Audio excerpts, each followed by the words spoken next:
একজন সাহাবী, আল্লাহু আকবার কবীরা, সাহাবী ঘরে গেলেন, বিবিকে জিজ্ঞেস করলেন, বিবি ঘরে খাবার আছে কিনা? তিনি বললেন ঘরে তো কোনো খাবারের ব্যবস্থা নাই। সাহাবী বললেন দেখি যাই, মালিকের কাজ করে আসি।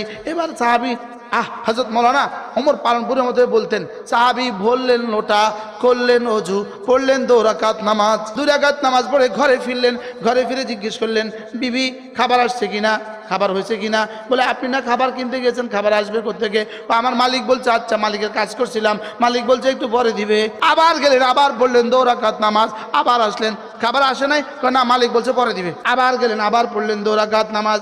এবার ঘরে আসলেন, ঘরে এসে দেখলেন উনুনে চুলায় আগুন জ্বলে, একদিকে রুটি আরেকদিকে গোশত। সাহাবী জিজ্ঞেস করলেন এগুলো কোত্থেকে? বলে আপনি যখন মালিকের কাজ করতে গিয়েছিলেন, একজন মানুষ তার মাথাত করে 1 টুকরি আটা আর 1 টুকরি গোশত নিয়ে আসা বলছে তোমার স্বামী যার কাজ করেছে তিনি তার মজুরি পাঠিয়ে দিয়েছে।